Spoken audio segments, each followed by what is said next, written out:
स्थित एक रेडीमेड कपड़ों की दुकान में सोमवार मंगलवार देर रात आग लग गई। इस आग के कारण दुकान में रखा सारा सामान जलकर खाक हो गया। सोमवार लगभग रात 2 बजे लगी इस भीषण आग पर मंगलवार सुबह 5:30 बजे तक काबू पाया जा सका। फिलहाल आग का कारण शॉर्ट सर्किट बताया जा रहा है। पुलिस से मिली जानकारी के अनुसार बैरागढ़ के मिनी मार्केट रोड पर 3 मंजिला हैंडसम रेडीमेड के नाम से कपड़े की दुकान है। इसमें सोमवार देर रात लगभग 2 बजे आग लग गई। आग इतनी भीषण थी कि इसकी लपेट दूर से ही दिखाई दे रही थी। आग की सूचना मिलते ही आसपास के लोगों में अफरा तफरी मच गई। सूचना के बाद मौके पर पहुंचे आधा दर्जन से अधिक दमकल गाड़ियों ने सुबह 5:30 बजे तक आग पर काबू पाया। वहीं दुकान के अंदर फैली भीषण आग पर काबू पाने के लिए दमकल कर्मियों एवं मौजूद लोगों ने दुकान की मोटी दीवार तोड़कर पानी फेंका। इस हादसे में दुकान में रखा 2 करोड़ का माल जलकर खाक हो गया है। बताया जा रहा है कि आग का कारण शॉर्ट सर्किट है, लेकिन रात के समय बिजली बंद होने से इसे मुख्य कारण नहीं माना जा रहा है। बैरागढ़ से संजना प्रियानी की रिपोर्ट।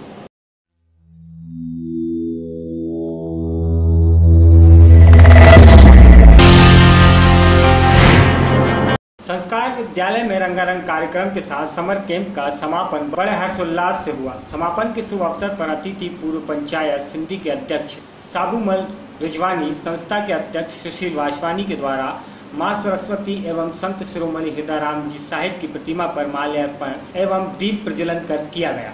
इस ग्रीष्म अवकाश में नाना प्रकार की गतिविधियों का संचालन किया गया था, जिसमें नृत्य, खेलकूद, संगीत, चित्रकला, अंग्रेजी सुलेखन व अंग्रेजी भाषा को बोलने की शिक्षा प्रमुख थी। 1 मई से 22 मई तक जो कुछ भी बच्चों ने सीखा उसका आज प्रदर्शन भी किया गया। कार्यक्रम में उपस्थित संस्था के अध्यक्ष सुशील वासवानी ने इस अवसर पर सभी बच्चों एवं पालकों को बधाई देते हुए कहा कि गर्मी की छुट्टियों का सदुपयोग करना एक अच्छी बात है। सभी भाषाओं को बोलना सीखना, नृत्य, खेलकूद, संगीत, चित्रकला जीवन के अभिन्न एवं आवश्यक हिस्सा है। आपने शिविर में कितना सीखा एवं कितना लिया, यह आपकी योग्यता एवं काबिलियत पर आधारित है। हमें जीवन के किसी भी कठिन समस्या के समय भी हंसते एवं मुस्कुराते हुए कार्य करते रहना चाहिए। ग्रीष्मकालीन अवकाश के अवसर पर आयोजित समर कैंप में जिन बच्चों ने भाग लिया था, उन बच्चों को आए हुए अतिथियों के द्वारा प्रमाण पत्र एवं पुरस्कार प्रदान किए गए। बंद होते हैं, ग्रीष्मकालीन अवकाश होता है, तो हर साल हम विद्यालय में छुट्टियों का बच्चे सदुपयोग करें, उनके लिए एक समर कैंप का आयोजन करते हैं। इस बार भी हमने समर कैंप का आयोजन किया। समर कैंप जो है 15 दिन के लिए हमने लगाया था, जिसमें बच्चों को जो है martial art, judo karate, computer, music, dance की क्लासें लगाई गई थी। और बच्चों ने जो है बिल्कुल आपने अभी जो कार्यक्रम हुआ देखा, बड़े ही उत्साह से भाग लिया। बच्चों के अलावा पेरेंट्स ने भी जो है, अभिभावकों ने भी हमको सहयोग किया। मैं आपके माध्यम से बच्चों का, अभिभावकों का बहुत बहुत आभारी हूँ। बैरागढ़ से संजना प्रियानी की रिपोर्ट।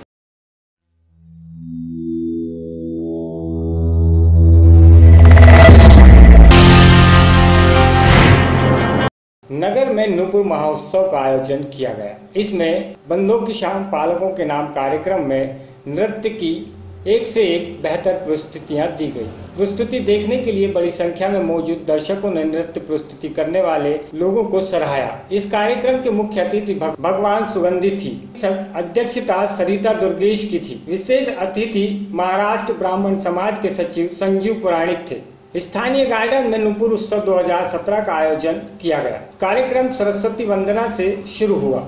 उसके बाद क्रमबद्ध तरीके से अलबेला साजन आयो रे, इतनी सी हंसी, लावणी नृत्य, राजस्थानी नृत्य, परवा दिग्गा, पंजाबी नृत्य, भजन, नैनो से नैन मिला दो, अरे जा रे हट नट खट आदि की प्रस्तुतियां दी गई। धार से सर्च स्टोरी के लिए उमंग अग्रवाल की रिपोर्ट।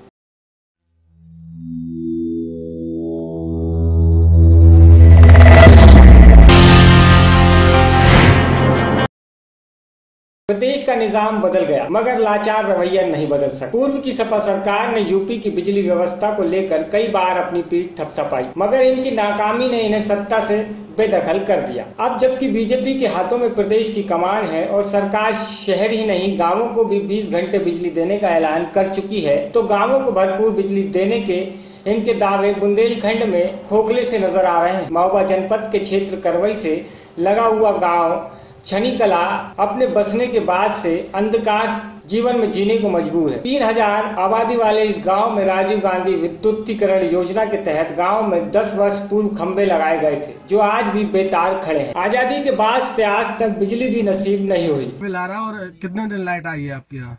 लाइट तो फिलहाल यहाँ अभी तक नहीं आई है। बिल कंटिन्यूज करीब 6 साल से लगातार आ रहे हैं और यहाँ प्रधान पद के चुनाव थे तो उसमें प्रत्याशी खड़े हुए थे अमरिंदर सिंह, तो वो हमारे मोहल्ले पड़ोस वासियों को बहला फुसला करके उनके राशन कार्ड ले गए थे और कह गए थे, आश्वासन दिला गए थे कि हम आपके यहाँ बिजली भिजवा देंगे और आप वोट मुझे ही दीजिएगा। ना तो आज तक यहाँ लाइट आई है, ना बिजली आई है और बिल बराबर जरूर आ रहे हैं हर महीने और यहाँ ये सब अव्यवस्था है। लोगों ने बताया कि बिजली न होने की वजह से यहाँ शादी भी नहीं हो पा रही। जी, बिजली न होने के कारण काफी लोगों के यहाँ समस्याओं का सामना करना पड़ता है। ना तो उनके यहाँ लाइट जल सकती है, जैसे कोई बाहरी रिश्तेदार आता है शादी संबंध के लिए तो भी कोई रिश्तेदार नहीं रुकता है, 1 घंटे रुकता है तुरंत भाग जाता है कि यहाँ कोई सुविधा नहीं है। बिल्कुल देहात से हटके है, बिल्कुल गांव के बाहर है, कोई सुविधा नहीं है। आबादी कितनी आबादी है पूरे गांव की? पूरे गांव की आबादी है 2700। कई पीढ़ियां अंधेरों में अपना गुजारा कर चुकी हैं, तो वहीं वर्तमान भी दीपक और लालटेन के सहारे गुजर रहा है। स्कूल में पढ़ने वाले बच्चे लालटेन की रोशनी में पढ़ने के लिए मजबूर हैं। इस भीषण गर्मी में जहां जनप्रतिनिधि और अधिकारी अपने घर के एसी का आनंद उठाते होंगे, वहीं इस गांव के बुजुर्ग में पंखे के सहारे करबई कस्बे से महज 6 किलोमीटर दूर इस गांव में बिजली न पहुंचना विभाग की लापरवाही का ही नतीजा है। तो लाइट नहीं आई आपके यहाँ? यहाँ तो लाइट नहीं है जब से पूर्वा बसा होगा। 6 साल हुए, प्रधान का चुनाव हुआ था तो प्रधान ले गया था हमारे राशन कार्ड, कह रहा था कि सभी लोग मुझे वोट देना, मैं आपके यहाँ लाइट भिजवा दूंगा, अपने राशन कार्ड दे दो मुझे। यहाँ अनपढ़ लोग रहते हैं, सब मजदूरी करने वाले रहते हैं। हम ले गए हमसे, हमने कहा चलो लाइट आ जाएगी, यहाँ सुविधा हो जाएगी। आज तक न लाइट आई है न कुछ आया, बस बिल आने लगा सभी का। और ये बिल हम गरीब आदमी कहाँ से भरेंगे? ये बताओ, मजदूरी हम करते खाते हैं। यही सब वो कह रहा था कि आपके पास बिल नहीं आएंगे और बिल आई रहेंगे। कितना आपका बिल कितना है? बिल पहुंच गया होगा 50,000, 6 साल से आ रहा है। मतलब कि ऐसा है कि आजादी के बाद से ही यहाँ लाइट नहीं आई? यहाँ बहुत दिन से लाइट नहीं है, कभी भी नहीं लाइट आई है। नहीं है खम्भे पर अभी पिछले साल गड़े हैं, खम्भे पर आए, अभी लाइट कोई आई नहीं है। 10 वर्ष पूर्व खंभे लगने के बावजूद भी विद्युतीकरण न होना पूर्व और वर्तमान सरकार के लिए किसी नाकामी से कम नहीं। इससे भी अफसोसजनक बात यह है कि विभाग पिछले कई वर्षों से गांव के बाशिंदों को भारी रकम बिल थमा रहा है। ग्रामीणों की माने तो गांव बसने के बाद से ही गांव में बिजली न होना इनके लिए अभिशाप जैसा है। विकास की दौड़ में पिछले इस गांव में लोग प्रदेश सरकार और प्रशासन को कोसने के लिए मजबूर हैं। ग्रामीणों ने बताया कि पिछली पंचवर्षीय पंचायती चुनाव में एक उम्मीदवार ने बिजली दिलाने के नाम पर उनके राशन कार्ड लेकर कनेक्शन करा दी, लेकिन आज तक बिजली ही नसीब नहीं हुई। जब गांव में विद्युतीकरण ही नहीं हुआ तो बिजली मिलना तो दूर की बात है। कितने रुपए का बिजली का बिल है और कितने साल हो गए आपको कनेक्शन लिए? 6 साल हो गए। कितने रुपए बिल है उसमें? 40,000 आई। किसने कनेक्शन करवाया था? डग्गा ठाकुर ने, प्रधान ने। लाइट आ रही है आपके यहाँ? लाइट कहाँ आई? अब ना खम्बा पर साला गड़े, बिजली ना तार आई ना बिजली आई।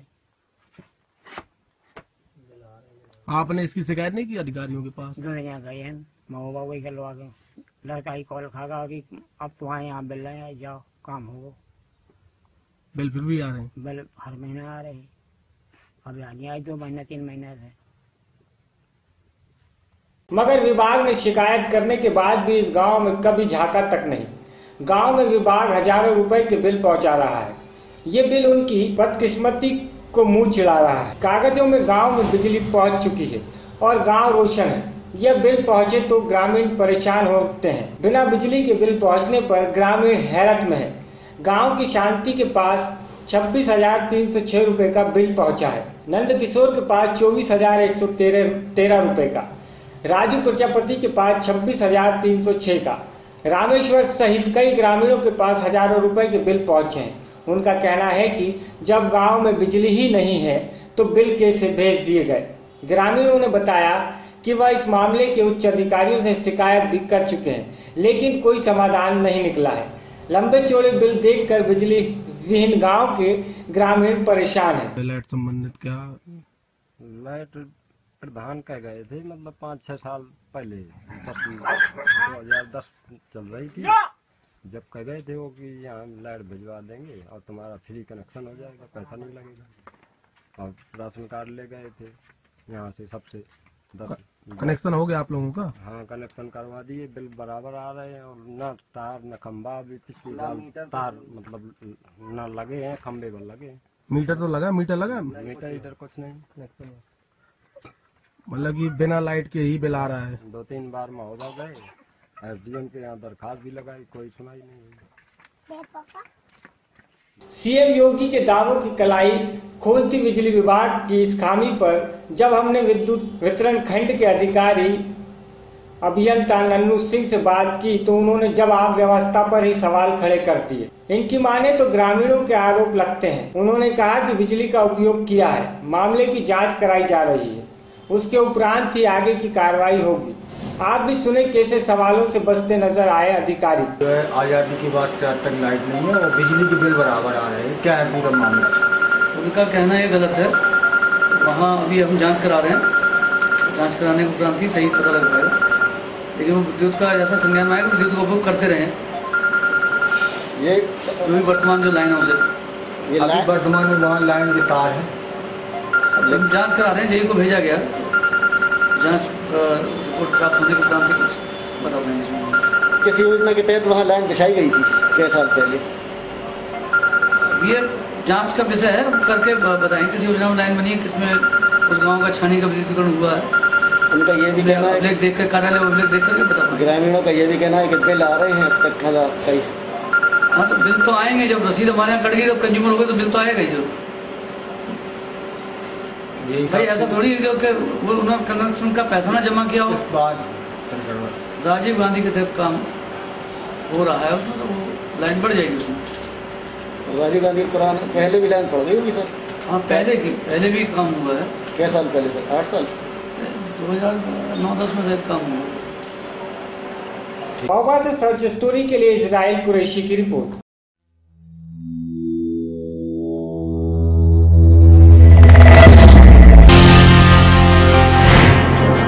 महोबा के ग्राम सिरसी निवासी शिखर अपने परिवार और अपने रिश्तेदारों के साथ रायबरेली में ईंट भट्टे में काम करता था। भट्टे में मजदूरी कर अपने गांव लौट रहे सभी मजदूर हादसे का शिकार हो गए। दरअसल 1 दर्जन से अधिक मजदूर पिकअप वाहन में बैठ कर आ रहे थे। वाहन का चालक तेज रफ्तार से पिकअप चला रहा था। 2 बार पिकअप पलटते पलटते बची, लेकिन कानपुर सागर राष्ट्रीय राजमार्ग के करहार के पास 3 बार पिकअप अनियंत्रित होकर पलट गई। हादसा होते ही मजदूरों में कोहराम मच गया। चीख पुकार सुनकर ग्रामीण मदद के लिए दौड़े और घटना की सूचना पुलिस को दी। मौके पर पहुंची पुलिस ने ग्रामीणों की मदद से घायलों को इलाज के लिए प्राथमिक स्वास्थ्य केंद्र कबरई में भर्ती कराया, जहां सभी का इलाज चल रहा है। 4 मजदूरों की हालत गंभीर देख उन्हें जिला अस्पताल रेफर कर दिया गया। घायलों में बच्चे और महिलाएं भी शामिल हैं। बताया जा रहा है कि घायल सभी मजदूर 2 परिवार हैं और आपस में रिश्तेदार हैं। हादसा ड्राइवर की लापरवाही से घटित हुआ है। अब कहाँ से आ रहे थे लोग, कहाँ जा रहे थे? भट्टे से आ रहे थे तो उधर से गांव आ रहे थे अपने। मोदा में गाड़ी में हमने बिठा रहा, इधर बड़वाई में आके पलट गई गाड़ी। 2 बार उसने बहगाई, तीसरी बार गिरा दिया। बहुत तेज रफ्तार में भगा रहा था। कितने लोग सवार थे? बहुत लोग थे, 20 लोग, 20 आदमी से ज़्यादा थे। मैं बच्चों कहाँ पर पलटी गाड़ी, किस जगह? बड़वाई में। इसको बात कर कौन से भट्टे से जा रहे थे? सिरसी जा रहे थे। सिरसी कर पलटी जा रही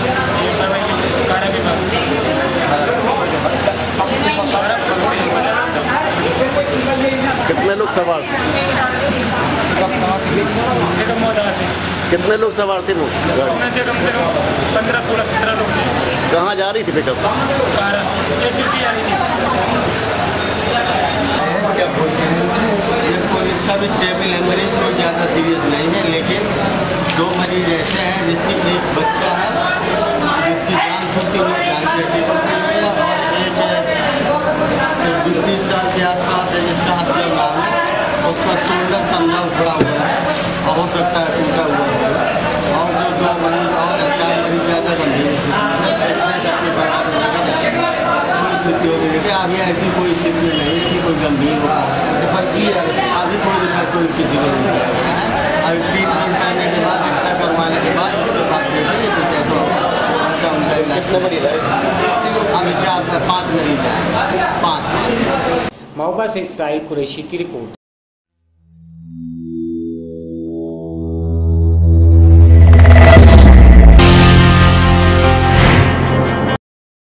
भीम आर्मी के सैकड़ों कार्यकर्ताओं ने बिजनौर की सड़कों पर उतरकर जोरदार प्रदर्शन कर कलेक्टर का घेराव किया। सहारनपुर में हुए दलितों पर जुल्म के खिलाफ सही जांच कर कार्रवाई की मांग की। सहारनपुर में हुए दंगे की सीबीआई और सीआईडी से जांच कराने की मांग की है। सहारनपुर में दलितों का उत्पीड़न करने वाले अधिकारियों के खिलाफ कठोर कार्रवाई करने की मांग करते हुए दलितों पर अत्याचार करने वाले दबंगाइयों पर कार्रवाई कर जेल भेजने की मांग की है। वहीं भीम आर्मी के कार्यकर्ताओं ने आक्रोशित होते हुए सरकार से भी दलित उत्पीड़न रोकने की मांग की है।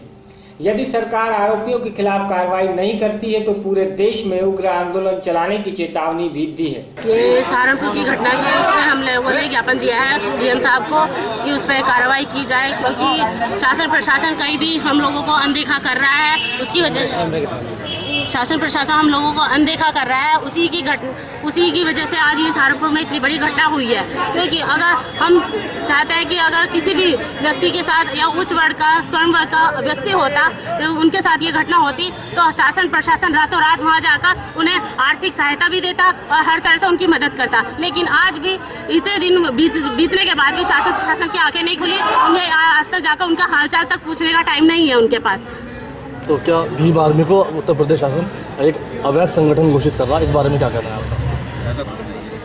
इन संदर्भ में तो मैं ये कहना चाहूँगी कि जहाँ पर न्याय की मांग हो रही है, जो न्याय की मांग करने के लिए उन्हें उस चीज़ को लोग आतंकवाद सिद्ध कर रहे हैं। लेकिन मैं आज ये भी यहाँ पे कहना चाहूँगी कि शासन प्रशासन और हमारी सरकार जो वैध और अवैध के चक्करों में हमें पड़े हुए, इतने बड़े बड़े संगठन, मैं नाम नहीं लेना चाहूँगी, सब लोग जानते हैं, इतना बड़ा संगठन जिसका रजिस्ट्रेशन भी नहीं है वो चल रहा है और उसमें सरकार भी इन्वॉल्व है। सरकार खुद उस चीज़ को चला रही है। तो जब शासन अगर अवैध चीज़ को गलत साबित कर रहा है तो वो भी तो अवैध ही है। वो संवैधानिक अधिकार से थोड़ी ना, उसका रजिस्ट्रेशन थोड़ी ना है, तो वो उस संगठन को क्यों नहीं बंद करती? आप ये कहना चाहते हैं कि उत्तर प्रदेश में योगी सरकार में दलितों का उत्पीड़न हो रहा है?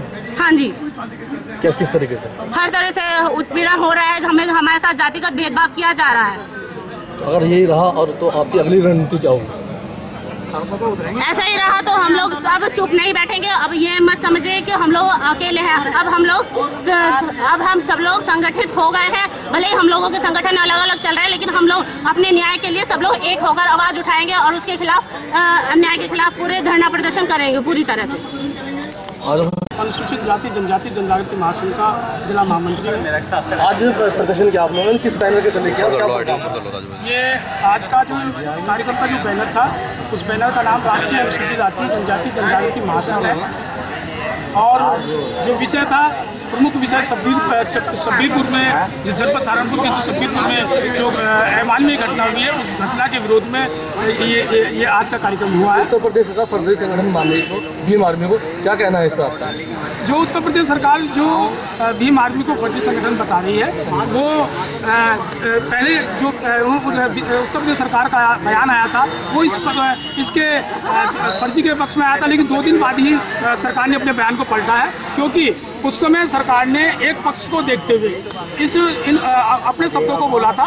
लेकिन जब उसकी न्यायिक जांच की गई, जब उनके कार्यों का, भीम आर्मी के कार्यों को सत्यापन किया गया, तो वो एक संवैधानिक संगठन है। और जो यदि भविष्य में सरकार यदि ऐसा करती है तो वो वास्तव में असंवैधानिक है। सरकार ये करेगी नक्सली जो उग्रवाद है उससे मिली हुई है भीम आर्मी? ऐसा बिल्कुल नहीं है। जो लोग ऐसा कह रहे हैं वो संविधान की कहनी नहीं चाहिए। भीम आर्मी संविधान के दायरे में रहकर काम करती है, और यदि कोई भीम आर्मी पर ऐसा आरोप करते हैं तो समझ लीजिए संविधान, भारतीय संविधान पर उंगली उठाने का कार्य करता है। कार्रवाई की बात करती है सरकार की, भीम आर्मी कार्यकर्ताओं के खिलाफ कार्रवाई होगी? यदि भीम आर्मी के कार्यकर्ताओं के खिलाफ कार्रवाई होगी तो जनजागृति महासंघ संसद से ले सड़क तक उनके साथ है और संघर्ष करेगा। बिजनौर से सर्च स्टोरी के लिए फैजल खान की रिपोर्ट।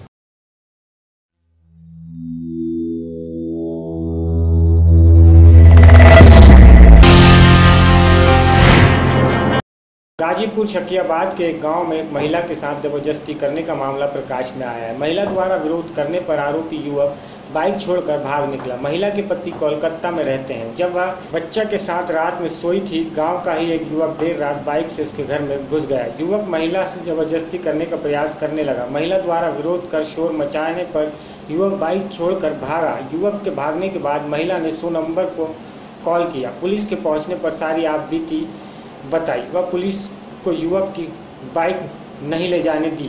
कहा कि पहले युवक को पकड़कर उसके खिलाफ कार्रवाई की जाए, उसके बाद बाइक ले जा सकते हैं। वहीं पुलिस कप्तान का कहना है कि जांच का आदेश दे दिया गया है। इस महिला का पहले से विवाद चल रहा है। जांच के बाद कार्रवाई की जाएगी। मामला चमचम सिंगा करके छेड़छाड़ करने लगे थे, मारने पीटने लगे थे। जब उनको हम घर से बाहर भागने लगे थे मारपीट करके, छेड़छाड़ करने के बाद जब हम चिल्लाई, जब लोग आए तो छड़वाले डाक करके भाग गए थे। और जो है कि चाबी गाड़ी का ले लिए थे, वो गाड़ी छोड़ करके भाग गए थे। तो गाड़ी उठा करके हम घर में रख दिए। मामला कितने बजे का है? 10 बजे का रात में। इससे पहले नहीं, पहली बार है इसके साथ। इसमें जांच का आदेश कर दिया गया है। अध्यक्ष महोदय को वहाँ पहुंचे और घटना की पूरी जानकारी ले। इसमें जो गांव के आसपास के लोगों से पता चला कि इनका कोई पुराना विवाद भी है।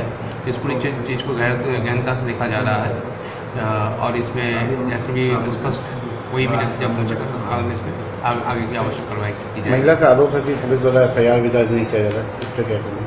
मैं आरोप की बात नहीं है, जैसी महिला कंप्लेन की FIR भी दर्ज।